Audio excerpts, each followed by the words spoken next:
O Mahabharata. De Krishna Dvaipayana Vyasa. Livro 12, Santi Parva. Rajadharmanusasana Parva. Capítulo 117.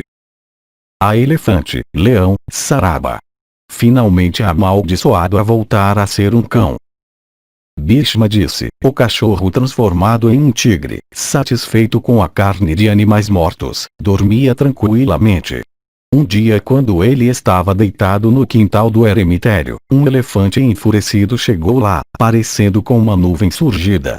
De estatura enorme, com bochechas fendidas, tendo sinais do lótus em seu corpo, e com amplos globos frontais, o animal tinha presas longas e uma voz profunda como aquela das nuvens. Vendo aquele elefante enfurecido, orgulhoso de sua força, indo em sua direção, o tigre agitado com medo procurou a proteção do rishi. Aquele melhor dos sábios então transformou o tigre em um elefante. O elefante verdadeiro, vendo um indivíduo de sua própria espécie, enorme como uma massa de nuvens, ficou apavorado. O elefante do rishi então, pintalgado com pó de filamentos de lótus, mergulhou alegremente em lagos cobertos com lótus e vagou por suas margens denteadas com tocas de coelho. Um tempo considerável passou desta maneira. Um dia, quando o elefante estava andando alegremente pela vizinhança do eremitério, chegou diante dele naquele local um leão de juba, nascido em uma caverna de montanha e acostumado a matar elefantes.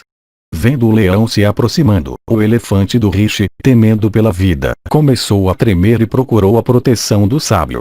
O sábio então transformou aquele príncipe de elefantes em um leão. Como o leão selvagem era um animal da mesma espécie que ele, o leão do rishi não mais o temeu. Por outro lado, o leão selvagem, vendo uma fera mais forte de sua própria espécie diante dele, ficou apavorado.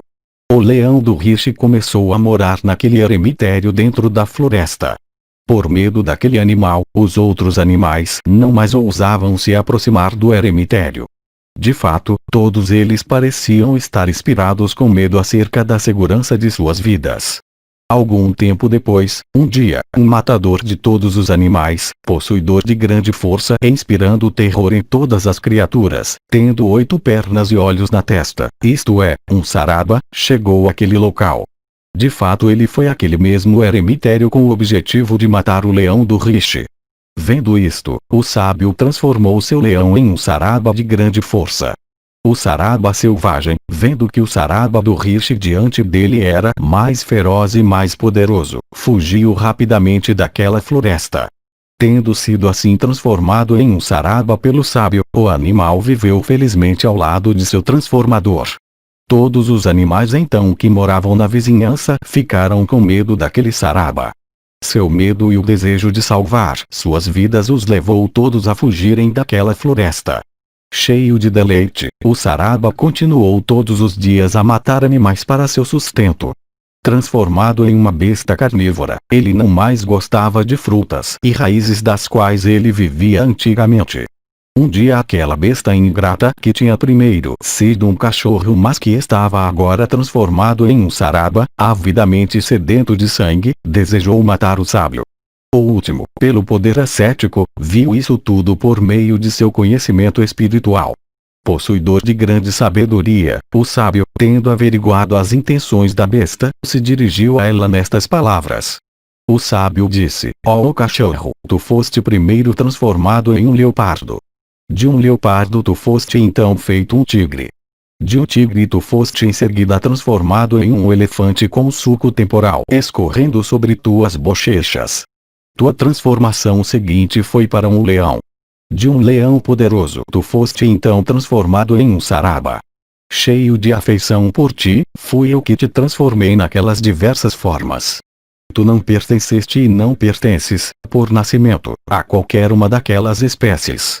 Já que, no entanto, ó patife pecaminoso, tu desejas matar a mim que não te fiz dano, tu deves voltar para a tua própria espécie e ser um cachorro novamente. Depois disso, o animal desprezível e tolo de alma perversa transformado em um Saraba assumiu mais uma vez, por causa da maldição do rishi, sua própria forma de um cachorro. Capítulo 118. Como o rei se comporta com servos. Bhishma disse. Tendo mais uma vez assumido sua própria forma, o cachorro ficou muito triste. O rishi, repreendendo-o, expulsou a criatura pecaminosa de seu eremitério. O rei inteligente deve, guiado por este precedente, nomear empregados, cada um apto para o cargo designado para ele, e exercer supervisão apropriada sobre eles, tendo primeiro averiguado suas qualificações em relação à veracidade e pureza, sinceridade, disposição geral, conhecimento da escritura, conduta, nascimento, autodomínio, compaixão, força, energia, dignidade e bondade. O rei nunca deve escolher um ministro sem tê-lo examinado primeiro. Se o rei reúne à sua volta pessoas de nascimento inferior, ele nunca pode ser feliz. Uma pessoa nobre de nascimento, mesmo se perseguida sem qualquer culpa por seu mestre real, nunca coloca seu coração, pela respeitabilidade de seu sangue, em prejudicar seu mestre. O indivíduo, no entanto, que é vil e de nascimento inferior, mesmo tendo obtido grande riqueza de sua ligação com algum homem honesto, se torna um inimigo do último somente se ele é repreendido em palavras. Um ministro deve ser possuidor de nascimento nobre e força. Ele deve ser bondoso e autocontrolado, e ter todos os seus sentidos sob controle. Ele deve ser livre do vício da ganância, contente com suas aquisições justas, alegre com a prosperidade de seu mestre e amigos, conhecedor das necessidades de hora e lugar, sempre empenhado em conquistar homens para si mesmo ou seu mestre por fazer bons préstimos a eles, sempre atento aos seus deveres, desejando o bem de seu mestre, sempre cuidadoso, fiel no cumprimento de seus próprios deveres, um perfeito mestre na arte da guerra e paz, conhecedor das exigências do rei em relação ao grande conjunto de três, amado pelos cidadãos e habitantes das províncias, familiarizado com todos os tipos de formações de combate para perfurar e romper as tropas do inimigo, competente para inspirar as forças armadas de seu mestre com animação e alegria, capaz de interpretar sinais e gestos, conhecedor de todos os requisitos em relação à marcha, hábil na arte de treinar elefantes, livre de orgulho, confiante em seus próprios poderes, inteligente nas transações de negócios, sempre fazendo o que é direito, de conduta justa, cercado por amigos justos, de palavras gentis, possuidor de feições agradáveis, capaz de liderar homens, versado em política, possuidor de habilidades, energético em ação, ativo, possuidor de criatividade, de um temperamento gentil, de atitude modesta, paciente, corajoso, rico, e capaz de adaptar suas medidas às necessidades de hora e lugar. O rei que consegue obter tal ministro nunca pode ser humilhado ou dominado por ninguém. De fato, seu reino se expande gradualmente sobre a terra como a luz da lua. O rei, também, que é familiarizado com as escrituras, que considera que a justiça é superior a tudo, que está sempre dedicado a proteger seus súditos, e que possui as seguintes virtudes, obtém o amor de todos. Ele deve ser paciente, bondoso, puro em conduta, severo quando a ocasião requer isto, conhecedor da eficácia do esforço, respeitoso em seu comportamento em direção a todos os seus superiores, possuidor de um conhecimento das escrituras, disposto a escutar as instruções e conselhos daqueles que são competentes para instruir e dar conselhos, capaz de julgar corretamente em meio a cursos de ação diferentes ou opostos sugeridos a ele, inteligente, de uma memória retentiva, preparado para fazer o que é justo, autocontrolado, sempre de palavras gentis, bondoso mesmo para inimigos, praticando caridade pessoalmente, possuidor de fé, de feições agradáveis, pronto para estender a mão em auxílio para pessoas mergulhadas em infortúnio, possuidor de ministros que sempre procuram seu bem, livre do defeito do egoísmo, nunca sem uma esposa, e não inclinado a fazer qualquer coisa com pressa. Ele deve sempre recompensar seus ministros quando eles realizam alguma coisa notável. Ele deve amar aqueles que são devotados a ele. Evitando a ociosidade, ele deve sempre atrair homens para si mesmo por fazer o bem para eles. Seu rosto deve ser sempre alegre. Ele deve sempre estar atento às necessidades de seus empregados e nunca ceder à cólera. Ele deve, além disso, ser magnânimo. Sem pôr de lado a vara de castigo, ele deve manejá-la com retidão. Ele deve fazer todos os homens ao seu redor agirem corretamente. Tendo espiões como seus olhos, ele deve sempre supervisionar os assuntos de seus súditos, e deve ser conhecedor de todas as questões ligadas com virtude e riqueza. O rei que possui estas 100 qualificações ganha o amor de todos. Todo soberano deve se esforçar para ser assim. O rei deve também, ó monarca, procurar por bons guerreiros para alistar em seu exército, que devem ser todos possuidores das qualificações necessárias, para ajudá-lo a proteger seu reino. O rei que deseja seu próprio progresso nunca deve desconsiderar seu exército. Aquele rei cujos soldados são corajosos em batalha, gratos, e versados nas escrituras, cujo exército consiste em soldados da infantaria familiarizados com os tratados sobre religião e dever, cujos guerreiros em elefantes são destemidos, cujos guerreiros em carros são habilidosos em seu próprio modo de luta e bem versados em disparar setas e em manejar outras armas, consegue subjugar a terra inteira. O rei que está sempre empenhado em unir todos os homens a si mesmo, que está pronto para o esforço, que é rico em amigos e aliados, se torna o principal dos soberanos. O rei que conseguiu unir todos os homens a si mesmo, pode, ó Bharata, com a ajuda de até 1000 cavaleiros de coragem, ter sucesso em conquistar a terra inteira. Capítulo 119. Deveres com os servos. Bhishma disse, o rei que, guiado pela lição tirada da história do cachorro, nomeia seus empregados para cargos para os quais cada um é apto, consegue desfrutar da felicidade que é ligada à soberania. Um cachorro não deve, com honras, ser colocado em uma posição acima daquela para a qual ele é apto.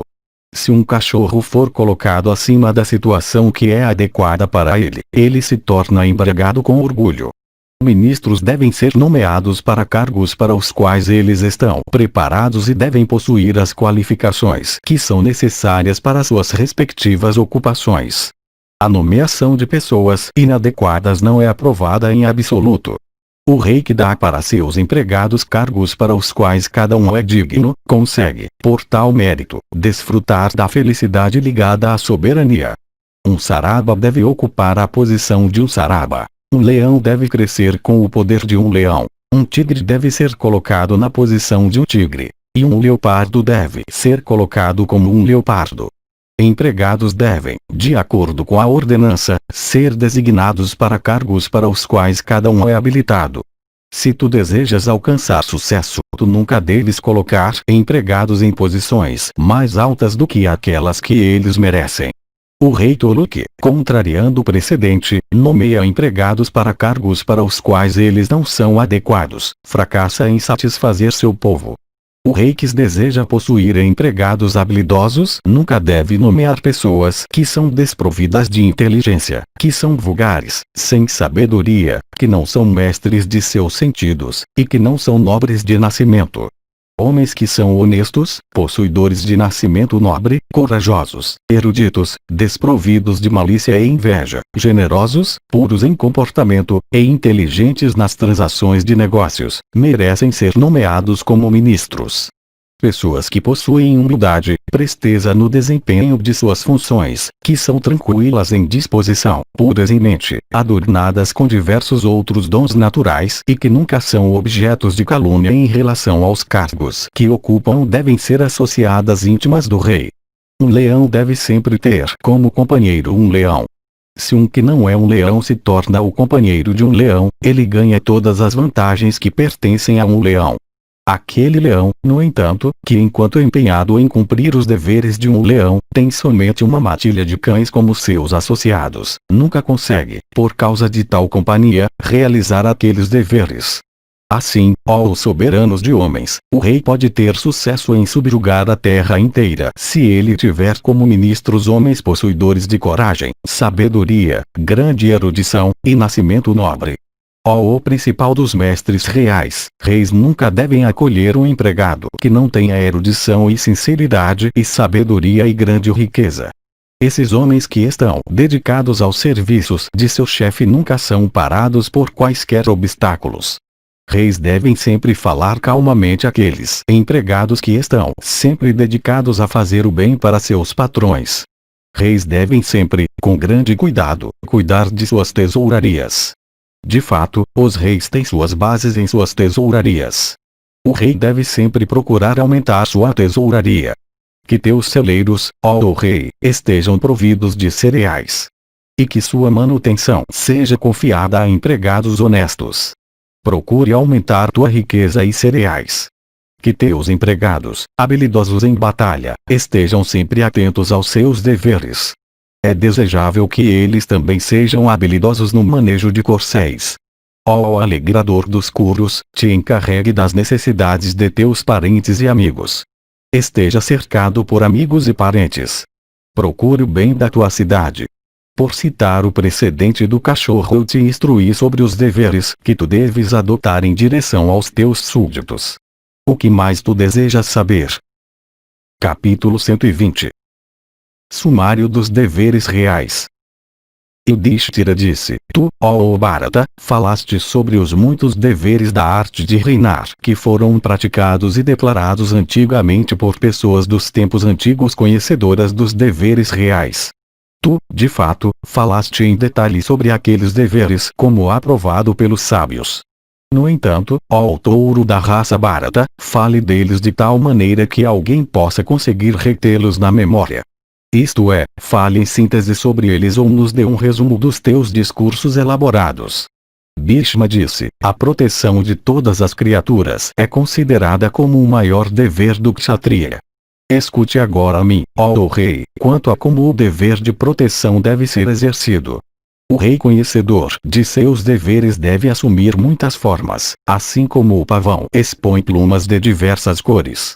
Perspicácia, desonestidade, veracidade e sinceridade são as qualidades que devem estar presentes nele.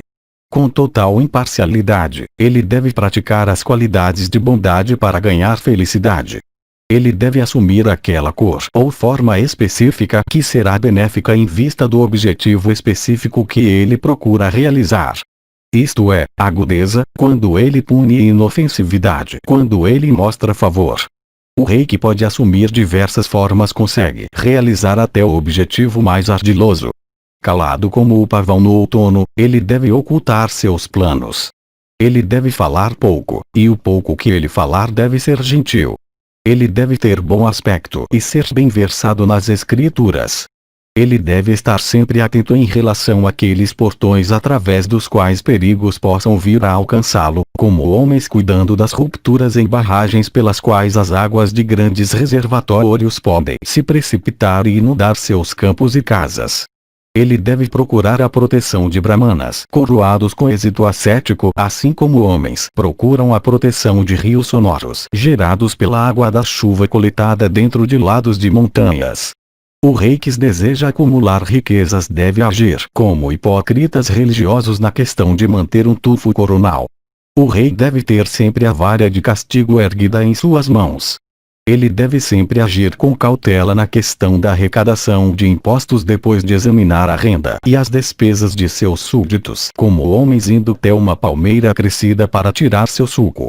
Como homens sempre tiram suco de uma árvore totalmente crescida e não de uma jovem, assim mesmo o rei deve tomar cuidado quanto a como taxas devem ser impostas sobre súditos que são incapazes de arcar com elas. Ele deve agir equitativamente em direção a todos os seus súditos. Fazer as colheitas dos inimigos serem esmagadas pelo passo de sua cavalaria, marchar contra inimigos quando seu próprio lado se tornar forte, observar todas as fontes de sua própria fraqueza. Ele deve proclamar os defeitos de seus inimigos, esmagar aqueles que são partidários deles, e coletar riqueza do exterior como uma pessoa colhendo flores dos bosques. Ele deve destruir aqueles principais dos monarcas que crescem com poder e permanecem com cabeças erguidas como montanhas, por procurar a proteção de sombras desconhecidas, isto é, por lidar com os governadores das fortalezas e guarnições de seus inimigos, e por emboscadas e ataques repentinos. Como o pavão na estação das chuvas, ele deve entrar em seus alojamentos noturnos sozinho e despercebido. De fato, ele deve desfrutar, seguindo a maneira do pavão, dentro de seus aposentos internos, da companhia de suas esposas. Ele não deve tirar sua cota de malha. Ele deve proteger a si mesmo, e evitar as redes espalhadas para ele por espiões e agentes secretos de seus inimigos. Ele deve também conquistar a simpatia dos espiões de seus inimigos, mas eliminá-los quando surgir a oportunidade. Como os pavões, o rei deve matar seus inimigos poderosos e zangados de política desonesta, e destruir suas tropas e expulsá-los de casa. O rei deve também, como o pavão, fazer o que é bom para ele, e colher sabedoria de todos os lugares, como eles coletam insetos da floresta. O rei sábio e semelhante ao pavão deve governar seu reino dessa maneira e adotar uma política que lhe seja benéfica. Por exercitar sua própria inteligência, ele deve decidir o que ele tem que fazer. Por consultar com outros, ele deve ou abandonar ou confirmar tal resolução. Ajudado por aquela inteligência que é afiada pelas escrituras, uma pessoa pode determinar seus rumos de ação. Nisto consiste a utilidade das escrituras. Por praticar as artes de conciliação, ele deve inspirar confiança nos corações de seus inimigos. Ele deve mostrar sua própria força. Por avaliar diferentes rumos de ação em sua própria mente, ele deve, por exercer sua própria inteligência, chegar a conclusões. O rei deve ser bem versado nas artes de política conciliadora, ele deve possuir sabedoria, e deve ser capaz de fazer o que deve ser feito e evitar o que não deve. Uma pessoa de sabedoria e inteligência profunda não tem necessidade de conselhos ou instrução. Um homem sábio que é possuidor de inteligência como Vrihaspati, se ele incorre em infâmia, logo recupera sua disposição como ferro aquecido mergulhado em água. O rei deve realizar todos os objetivos, seus ou de outros, de acordo com os meios declarados nas escrituras.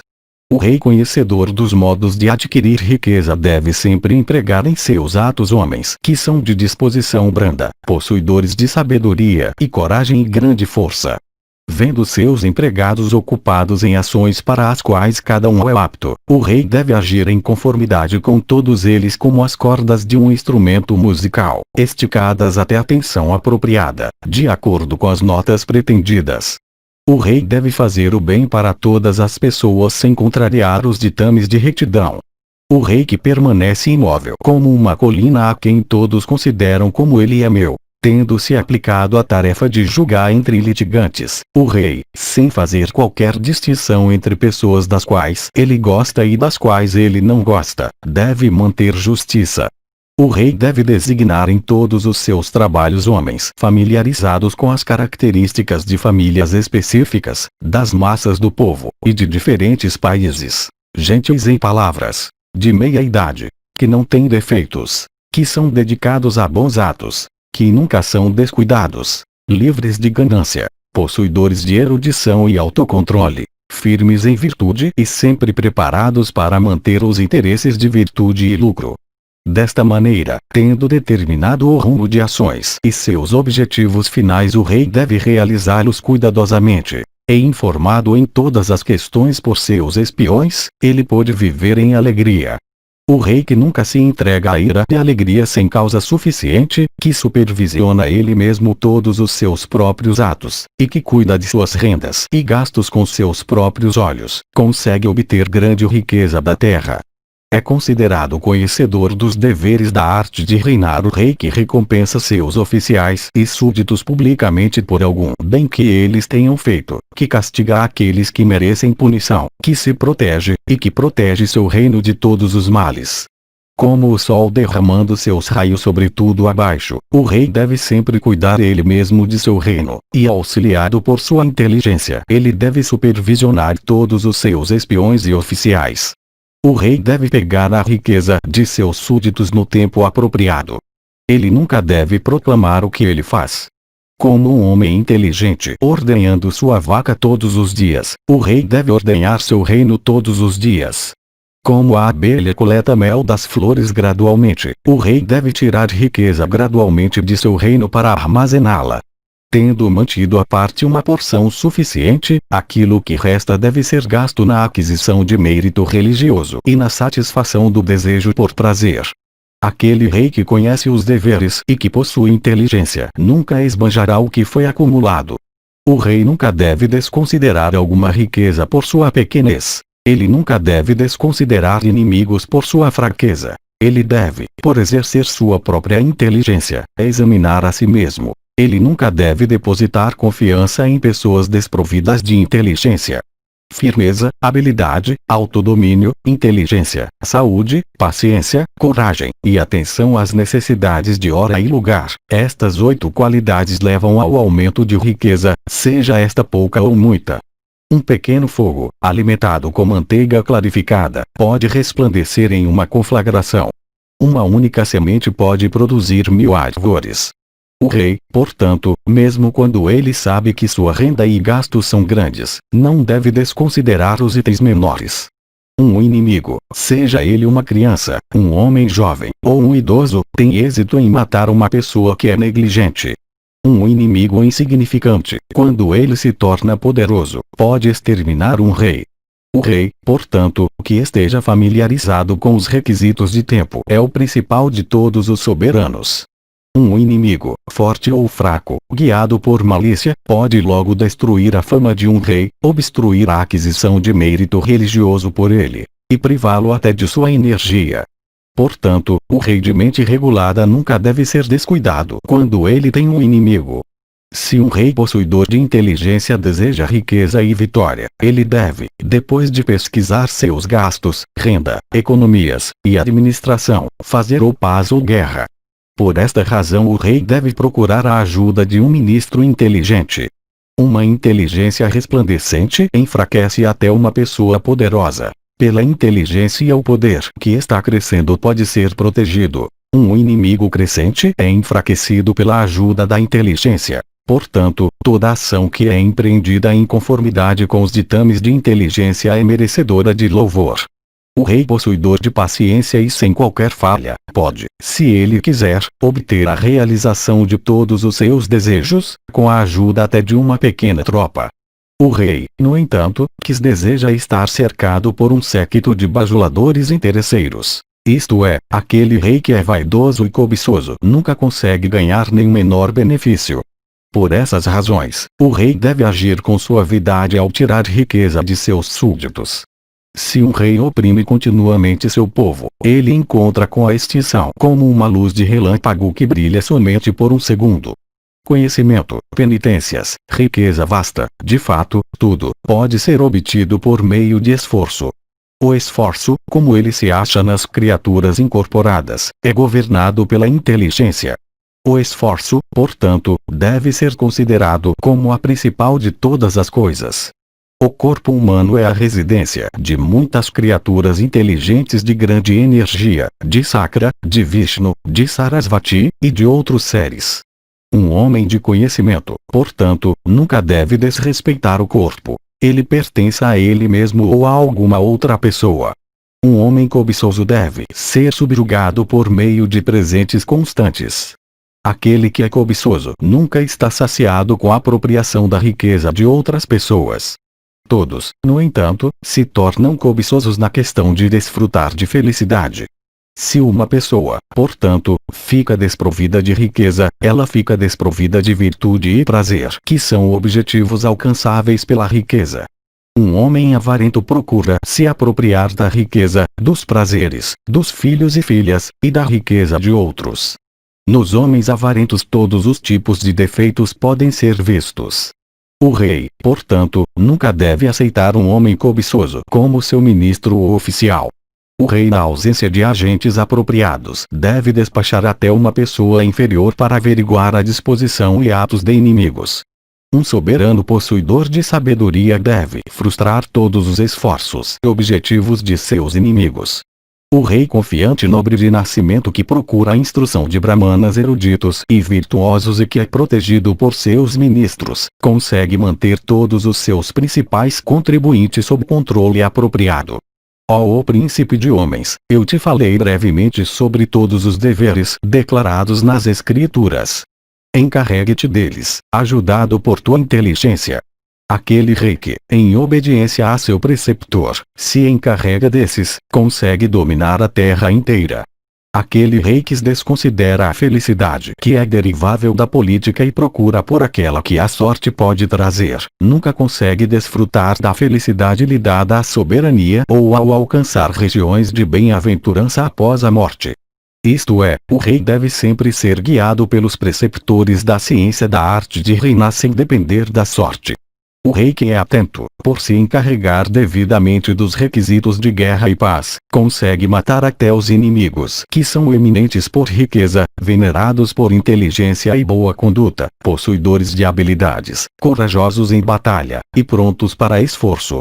O rei deve descobrir aqueles meios que são fornecidos por diferentes tipos de ações e medidas. Ele nunca deve depender do destino. Alguém que vê defeitos em pessoas impecáveis nunca consegue ganhar prosperidade e fama. Quando dois amigos se dedicam à realização de uma mesma ação, um homem sábio sempre louva aquele entre os dois que toma sobre si mesmo a parte mais pesada do trabalho. Pratique esses deveres de reis que eu tenho te indicado. Coloque teu coração no dever de proteger homens. Tu poderás então obter facilmente a recompensa da virtude. Todas as regiões de felicidade após a morte dependem do mérito. Isto é, aquele que ganha mérito religioso com certeza obterá tais regiões. E como grande mérito pode ser adquirido por cumprir apropriadamente deveres reais, um homem pode, por tal conduta, ganhar muita felicidade após a morte. Capítulo 121. Castigo e imoralidade. Yudhishthira disse: ó avô, tu agora terminaste teu discurso sobre os deveres de reis. Do que tu disseste parece que o castigo ocupa uma posição elevada e é o senhor de tudo, pois tudo depende do castigo. Parece, ó o poderoso, que o castigo, que possui grande energia e que está presente em todo lugar, é o principal de todos os seres, mesmo entre os deuses e rishis e pitris de grande alma e yakshas e rakshasas e pisachas e sadias, ou seres vivos neste mundo, inclusive feras e aves. Tu disseste que o universo inteiro, móvel e imóvel, incluindo os deuses, asuras e homens, pode ser visto como dependente do castigo. Eu agora desejo, ó touro da raça Bharata, saber realmente quem é o castigo. De que tipo ele é? Qual é sua forma? Qual é a sua disposição? Do que ele é feito? De onde é sua origem? Quais são suas feições? Qual é seu esplendor? Como ele permanece vigilante entre as criaturas vivas tão cuidadosamente? Quem é ele que permanece eternamente vigilante, protegendo este universo? Quem é ele que é conhecido como a principal de todas as coisas? Quem, de fato, é aquele personagem nobre chamado castigo? Do que é que o castigo depende? E qual é sua direção? Bhishma disse: ouça, ó descendente de Kuru, quem é o castigo e por que ele também é chamado de Vyavara? Aquilo do qual todas as coisas dependem é chamado de castigo. É pelo castigo que a justiça é mantida. Ele é às vezes chamado de Vyavara, a fim de que a justiça de um rei que é cuidadosamente vigilante não possa sofrer extinção. O castigo veio a ser chamado por aquele nome. É por esta razão que o nome Vyavara se torna aplicável a ele. Vyavara é Vyavara, consequentemente aquilo através do qual todos os tipos de apropriação indevida são parados. Ele é um nome aplicado à lei e à administração de justiça. Antigamente Manu, ó o rei, declarou antes de tudo esta verdade, isto é, aquele que protege todas as criaturas, as amadas e as odiosas igualmente, por manejar imparcialmente a vara de castigo, é considerado como a encarnação da justiça. Estas palavras que eu disse foram, ó o principal dos reis, proferidas nos tempos passados por Manu. Elas representam as palavras sublimes de Brahman. E porque estas palavras foram faladas por primeiro, portanto, elas são conhecidas como as primeiras palavras. E já que é pelo castigo que a apropriação indevida das posses de outras pessoas é reprimida, portanto o castigo veio a ser chamado pelo nome de Vyavara. O agregado de 3 sempre depende do castigo bem aplicado. O castigo é um grande Deus. Em forma ele parece com um fogo ardente. Sua cor é escura como aquela das pétalas do lótus azul. Ele é equipado com 4 dentes, tem 4 braços e 8 pernas e muitos olhos. Suas orelhas são pontudas como flechas e seu cabelo se mantém em pé. Ele tem cabelos emaranhados e 2 línguas. Seu rosto tem a cor do cobre, e ele está vestido em uma pele de leão. Aquela divindade irresistível assume tal forma feroz. Ele assume também a forma da espada, do arco, da massa, do dardo, do tridente, do malho, da seta, da clava compacta e curta, do machado de batalha, do disco, do laço, da massa pesada, do espadim, da lança, e realmente de todas as espécies de armas que existem na terra. O castigo se move no mundo. De fato, o castigo se move sobre a terra, perfurando e ferindo e afligindo e cortando e dividindo e batendo e matando e avançando contra suas vítimas. Estes, ó Yudhishthira, são alguns dos nomes que o castigo tem: espada, sabre, justiça, fúria, o irresistível, o pai da prosperidade, vitória, punidor, controlador, o eterno, as escrituras, Brahmana, mantra, vingador, o principal dos primeiros legisladores, juiz, o imperecível, Deus, o indivíduo cujo rumo é irresistível, o sempre constante, o primogênito, o indivíduo sem afeição, a alma de Rudra, o humano mais velho, e o grande castigo benfeitor é o santo Vishnu.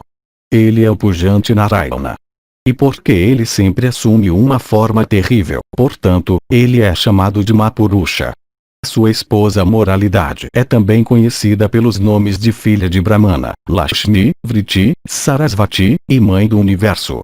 O castigo assim tem muitas formas: bênção e maldição, prazer e dor, justiça e injustiça, força e fraqueza, sorte e desgraça, mérito e demérito, virtude e vício, desejo e aversão, estação e mês, noite e dia, e hora, atenção e negligência, alegria e raiva, paz e autodomínio, destino e esforço, salvação e condenação, medo e destemor, injúria e abstenção de injúria, penitências e sacrifícios e abstinência rígida, veneno e comida saudável, o início, o meio e o fim, o resultado de todos os atos homicidas, insolência, insanidade, arrogância, orgulho, paciência, política, falta de diplomacia, fraqueza e poder, respeito, desrespeito, decadência e estabilidade, humildade, caridade, conveniência e inconveniência de hora, mentira, sabedoria, verdade, crença, incredulidade, impotência, comércio, lucro, perda, sucesso, derrota, violência, brandura, morte, aquisição e não aquisição, acordo e desacordo, o que deve e o que não deve ser feito, força e fraqueza, malícia e boa vontade, vergonha e falta de vergonha, modéstia, prosperidade e adversidade, energia, ações, conhecimento, eloquência, sutileza de compreensão. Todos esses, ó Yudhishthira, são formas do castigo neste mundo. Então, o castigo é extremamente multiforme. Se o castigo não existisse, todas as criaturas teriam oprimido umas às outras. Pelo medo do castigo, ó Yudhishthira, as criaturas vivas não matam umas às outras. Os súditos, ó rei, sempre protegidos pelo castigo, aumentam o poder de seu soberano. É por isto que o castigo é considerado como o principal amparo de todos. O castigo, ó rei, coloca rapidamente o mundo no caminho da virtude. Dependente da verdade, a virtude existe nos Brahmanas. Dotados de virtude, os principais dos Brahmanas se tornaram apegados aos Vedas. Dos Vedas os sacrifícios fluem. Os sacrifícios gratificam as divindades. As divindades, estando gratificadas, elogiam os habitantes da terra para Indra. Para beneficiar os habitantes da terra, Indra lhes dá alimento na forma de chuva, sem a qual as colheitas e a vegetação seriam insuficientes. A vida de todas as criaturas depende do alimento. Do alimento as criaturas derivam seu sustento e crescimento. O castigo na forma do soberano Kshatriya permanece vigilante entre eles. Para servir a este propósito, o castigo assume a forma de um Kshatriya entre homens. Protegendo os homens, ele permanece acordado, sempre vigilante e nunca enfraquecendo. O castigo também tem estes outros 8 nomes: Deus, homem, vida, poder, coração, o Senhor de todas as criaturas, a alma de todas as coisas, e a criatura viva. Deus dá a riqueza e a vara de castigo para o rei que possui força na forma de tropas militares e que é uma combinação de 5 ingredientes. Estes são justiça, lei, castigo, Deus e criatura viva. nobreza de sangue, ministros de grande riqueza, conhecimento, os diferentes tipos de força tais como força de corpo, energia de mente, etc., com os 8 objetos mencionados abaixo, e a outra força, isto é, aquela que depende de uma tesouraria bem cheia, devem ser buscados pelo rei, ó Yudhishthira. Aqueles 8 objetos são os elefantes, cavalos, carros, soldados de infantaria, barcos, operários recrutados para seguir o acampamento e fazer outros trabalhos, aumento de população, e gados tais como ovelhas, etc. Do exército equipado com armaduras e outros equipamentos, os guerreiros em carros, guerreiros em elefantes, cavalaria, infantaria, oficiais, e médicos militares constituem os membros. Mendigos, juízes principais, astrólogos, realizadores de ritos propiciatórios e ritos atarvan, tesouraria, aliados, cereais, e todos os outros requisitos, constituem um corpo, composto de 7 atributos e 8 membros, de um reino. O castigo é o outro membro poderoso de um reino. O castigo na forma de um exército é o criador de um reino. O próprio Deus, com grande cuidado, enviou o castigo para o uso do kshatriya. Este universo eterno é o próprio castigo imparcial. Não há nada mais digno de respeito por reis do que o castigo pelo qual os caminhos da justiça são indicados. O próprio Brahman, para a proteção do mundo e para determinar os deveres de diferentes indivíduos, enviou ou criou o castigo. Há outro tipo de vyavara proveniente da disputa de litigantes, o qual também surgiu de Brahman. Principalmente caracterizado por uma crença em um dos 2 partidos, aquele vyavara é considerado como produtivo de bem. Este primeiro é a lei comum, e inclui a lei civil e criminal. Quando um processo civil ou criminal é instituído, o rei ou aqueles que agem em nome do rei devem pedir evidência e decidir a questão por acreditar em um dos 2 partidos. Então segue-se restituição ou punição. Em qualquer um dos 2 casos, ele é uma forma de castigo. Há outro tipo de vyavara que tem o Veda como sua alma. Este é a lei eclesiástica dos Vedas. Há preceitos ou injunções declaradas naqueles livros sagrados, para regular todas as partes do dever humano. Ele é também citado como tendo o Veda como sua causa. Há, ó tigre entre reis, um terceiro tipo de vyavara que está relacionado com os costumes familiares, mas que é consistente com as escrituras. O terceiro tipo de vyavara ou lei são os costumes específicos de famílias ou tribos. Aonde eles não são inconsistentes ou em evidente desarmonia com a lei civil ou criminal estabelecida, ou não são contrários ao espírito da lei eclesiástica como prescrita nos Vedas, eles são mantidos. Aquele vyavara que, como acima, foi citado como sendo caracterizado por uma crença em um de 2 partidos litigantes, deve ser conhecido por nós como inerente ao rei. Ele deve também ser conhecido pelo nome de castigo, como também pelo nome de evidência. Embora o castigo seja visto ser regulado pela evidência, contudo ele é citado como tendo sua alma em vyavara. Aquilo que tem sido chamado de vyavara é realmente baseado em preceitos védicos. A lei civil ou criminal de um reino deve ser considerada como dependente do rei. Mas como este tipo de lei tem o Veda como sua alma e fluiu originalmente de Brahman, o rei não incorre em pecado por administrá-la e por infligir castigo em sua administração. O vyavara que foi indicado como tendo os Vedas como sua alma é a moralidade ou dever. Este também produz o bem para as pessoas crentes em dever e moralidade. Homens de almas purificadas falam daquele vyavara como eles falam da lei comum. Isto é, ao falarem de moralidade e dever dizem que ela é tão obrigatória quanto a lei comum administrada pelos reis. O terceiro tipo de vyavara é também um preceptor de homens, e tem também seus fundamentos no Veda, ó Yudhishthira. Ele mantém os 3 mundos. Ele tem a verdade como sua alma e é produtivo de prosperidade. Aquilo que é um castigo é visto por nós como o eterno vyavara lei. Aquilo que é considerado como vyavara é em verdade o Veda. Aquilo que é o Veda é imoralidade, dever. A moralidade e o dever são os caminhos da justiça. Esta última é a que no início tinha sido avô Brahman, aquele senhor de todas as criaturas. Brahman é o criador do universo inteiro com os deuses e asuras e rakshasas e seres humanos e cobras, e todas as outras coisas. Então o Vyavahara, que é caracterizado por uma crença em um dos dois partidos litigantes, também fluiu dele. Por esta razão ele declarou o seguinte a respeito de Vyavahara: nem mãe, nem pai, nem irmão, nem esposa, nem sacerdote, são não puníveis por aquele rei que governa em conformidade com seu dever.